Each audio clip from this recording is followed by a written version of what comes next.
We recently got the final conclusion to the battle between Saitama and God Garo. After an incredible battle between these two, Saitama even serious sneezing and nearly blowing up all of Jupiter in a spectacular fashion, Garo finally comes to the realization when he sees a dead Terrio that he has messed up, and he teaches Saitama his most ultimate martial art, something that even he hasn't mastered, and it is essentially time travel. I'm going to explain the science behind Saitama's time travel in this video, as well as explain his exponential growth rate in his battle with Garo, how he was able to sneeze and blow up 1,300 Earths worth of damage, and why I think he can beat Goku. Yes, I said it. That's coming up right after this. Those that love cats, retro pixel style graphic games, and RPGs should definitely try our sponsor, Space Leaper Cocoon. This brand new 8-bit cyberpunk style game allows you to explore a futuristic world where you collect anime furry waifus, yep, you heard that right, to do battle against various levels and bosses. With an amazing soundtrack, voiceovers, and effects,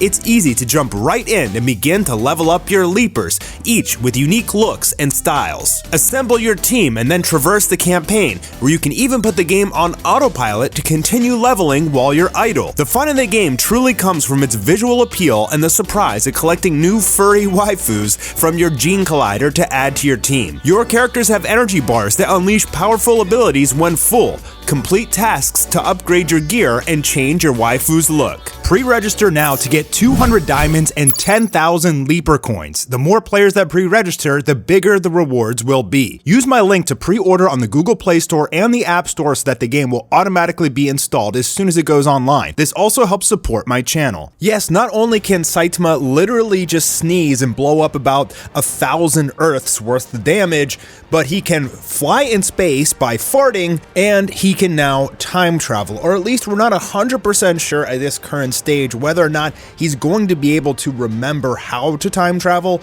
but he did. He has the ability now, but something happened with his body when he came to the past and defeated Garo in one punch, or actually they call it 0 punches because it hit him before it ever happened. His body was then pulled into the present day Saitama and they fused into one. So whether or not he's going to remember the entire battle or his memory will be erased, we don't know that for sure yet. The only inclination that we have is that Saitama is surprised that Genos is still alive. And speaking of Genos, now there is 2 cores. Potentially Genos may get a monstrous upgrade by now having 2 cores. So Garo says, even after obtaining God's power, I still haven't been able to master this ultimate fist, this ultimate martial arts technique. And this is undoubtedly because Garo has mastered all of the elements of the entire universe. Things like black holes and gamma ray bursts, nuclear explosions, etc. One of the powers of the universe being time travel itself. Now, this means that essentially God should be able to time travel as well,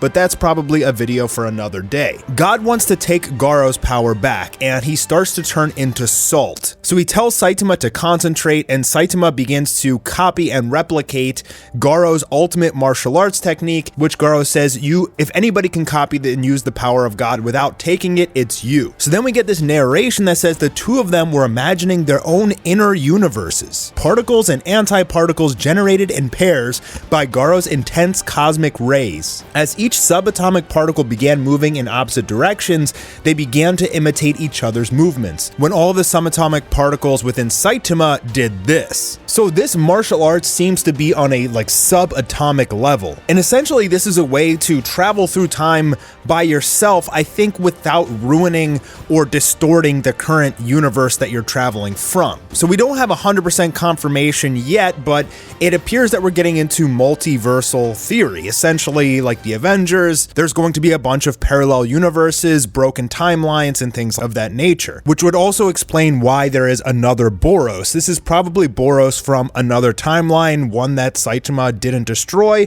That's the most likely option rather than just another of his species, now that we have parallel dimensions and multiverse theory. And Saitama may now be able to freely move throughout time, or at the very least go to the past, because as we saw this image of Saitama seeing all of the combat and battles he had with Garo, He is able to essentially go into the Speed Force, if you're familiar with the Flash, and pick a moment in the past where he can jump out into. But it doesn't seem like there's any images of the future, so this time travel may simply just be going to the past only. And as Saitama is in this pseudo Speed Force, he finally acknowledges Garo and says that his martial arts are awesome. And I guess the reason that Garo wasn't able to master this time travel martial art is because it has to happen on a subatomic level, and only someone like Saitama, who is limitless, really has the capability to do that, besides maybe even God. And as is staring into the Speed Force, he just says, so what, I guess I just do this,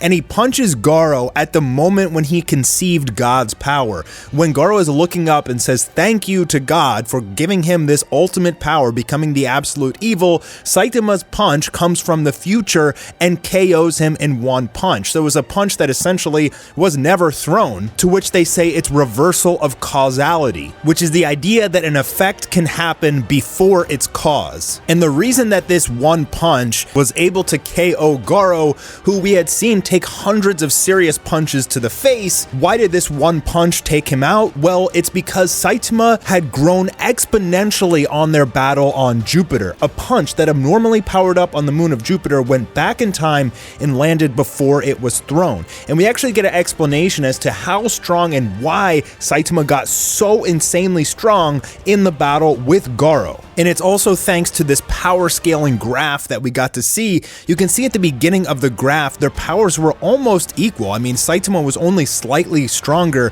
slightly above Garo on the graph. But as their battle continued, Saitama's ability to grow in strength is unbelievable. And he got so strong to the point where his sneeze blew up all of Jupiter. And just for clarification, Jupiter is essentially the size of 1,300 Earths. In the battle with Garo, Saitama's power grew so exponentially that just his sneeze basically blew up 1,300 Earths worth the damage. Think about that in perspective for his feats and how strong this guy actually is. Not to mention that if he ever does battle an opponent that can fight back, his power continues to grow at an abnormal rate. Even Garo, who was copying Saitama's serious mode and growing at an insane rate himself, was left in the dust at the speed at which Saitama was able to grow himself. Garo couldn't understand what was happening.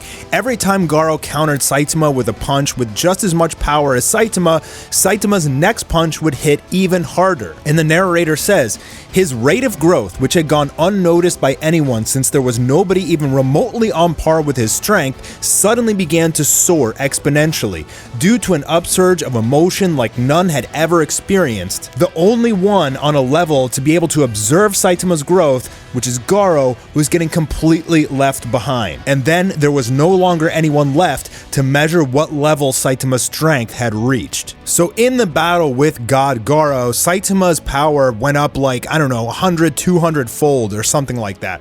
I mean, there's no way to calculate it exactly, but it went up so insanely high that Garo, who was Planet Buster himself, just became nothing compared to Saitama. And there's no doubt in my mind that because of this exponential rate of growth and limitless possibilities, Saitama could probably just run so fast like the Flash that he could go back in time as well. But now he has Garo's ability to move back in time by speeding up his subatomic particles. But the question remains, is he going to remember this now? Is it something that he can use in the future, or is this Murata and One's way of essentially writing Genos back into the story, killing off Garo, and making Saitama forget the battle even happened? Did Saitama fusing with his past self make him forget everything that he had learned in this battle, and also weaken him back to the point he was before the battle even began? Did he get reverted back to his strength level before they went out into Jupiter? It's possible, but even if that is the case, it doesn't erase Saitama's exponential growth capabilities. If he ever did fight another